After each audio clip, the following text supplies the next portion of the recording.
Namun pada saat itu kita kembali akan diinjak-injak oleh kaum penjajah durjana. Maka apa yang terjadi? Yang terjadi, para santri dipimpin oleh para ulama menunjukkan perannya yang luar biasa. Di saat kaum berseragam tidak berdaya untuk bertahan, maka kaum bersarung masuk ke dalam barisan pertempuran.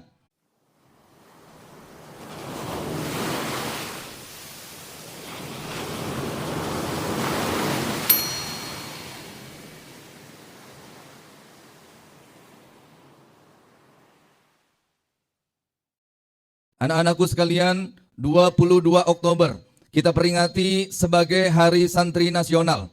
Hari ini dan tanggal ini mengingatkan kita tentang sebuah fatwa yang luar biasa.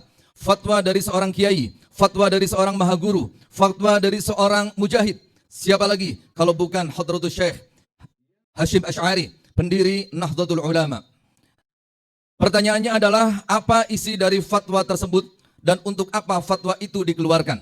Anak-anakku sekalian, ketahuilah bahwa setelah kemerdekaan Republik Indonesia 17 Agustus 1945, Indonesia tidak baik-baik saja. Bahkan Indonesia menerima tantangan yang jauh lebih besar, mendapatkan cobaan yang jauh lebih berat. Kenapa?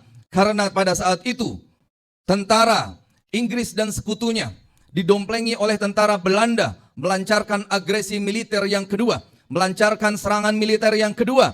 Beberapa negara sekutu, Amerika, Uni Soviet, Republik Tiongkok, Polandia, Kanada, Australia, Britania, dan beberapa negara yang lainnya telah berhasil menduduki kota-kota penting yang ada di negara kita yang baru merdeka itu. Maka kejadian ini terasa seakan-akan adalah merupakan gelombang yang garang menerjang. Indonesia lukanya belum pulih. Indonesia lukanya masih menganga. Indonesia lukanya masih mengucurkan darah segar. Namun pada saat itu kita kembali akan diinjak-injak oleh kaum penjajah durjana. Maka apa yang terjadi? Yang terjadi, para santri dipimpin oleh para ulama menunjukkan perannya yang luar biasa. Di saat kaum berseragam tidak berdaya untuk bertahan, maka kaum bersarung masuk ke dalam barisan pertempuran.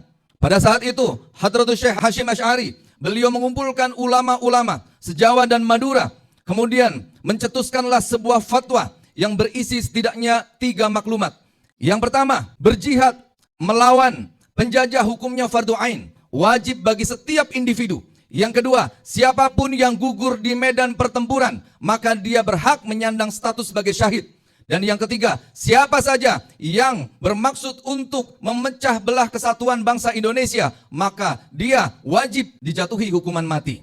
Setidaknya 3 fatwa dan maklumat ini yang kemudian kita kenal dengan resolusi jihad. Maka sejak saat itu para santri dan segenap rakyat Indonesia hilang gentarnya, hilang takutnya, hilang khawatirnya, hilang keraguan-raguannya. Mereka telah tertancap di dalam hati sanubari mereka bahwa Indonesia harus merdeka adalah harga mati. Maka hari itu, ish kariman au mut syahidan, hidup dalam keadaan mulia atau mati dalam keadaan syahid, mereka pilih sebagai semboyan perjuangannya dan mereka memilih takbir Allahu Akbar sebagai pekikan semangatnya. Anak-anakku sekalian, pada saat itu puncaknya adalah di bulan November, di saat para negara-negara sekutu, terutama Inggris, menebarkan dan menyebarkan pamflet-pamflet yang berisi ancaman kepada rakyat Indonesia. Mengancam setidaknya 2 hal. Yang pertama, rakyat Indonesia diwajibkan untuk melucuti persenjataannya, untuk menyerahkan persenjataan yang telah berhasil dirampas dari pasukan Jepang. Yang kedua, rakyat Indonesia diminta datang dengan bertekuk lutut, mengibarkan bendera merah tanda menyerah.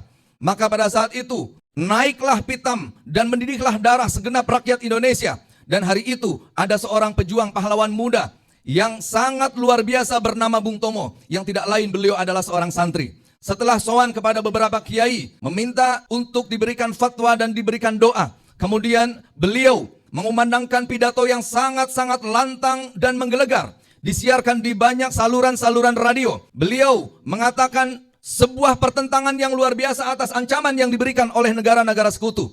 Beliau berpidato dengan sangat lantang. Wahai sekalian rakyat-rakyat Indonesia, selama banteng-banteng Indonesia masih mempunyai darah merah yang dapat membuat secari kain putih menjadi merah dan putih, maka selamanya kita tidak akan pernah menyerah. hidup mulia atau mati syahid berkalang tanah. Merdeka!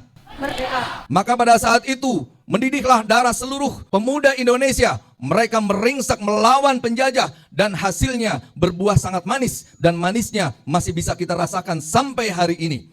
Maka tugas kita sebagai seorang santri, mari sama-sama sambung juang. Sama-sama kita lanjutkan perjuangan dan pengorbanan para pahlawan kita. Sama-sama kita isi kemerdekaan yang telah dibayar mahal oleh para guru dan ulama-ulama kita. Maka kalian santri, kalian pemberani, kalian santri, kalian pemimpin, kalian santri, kalian penjaga NKRI. Allahu Akbar. Allahu Akbar. Allahu Akbar. Merdeka. Assalamualaikum warahmatullahi wabarakatuh.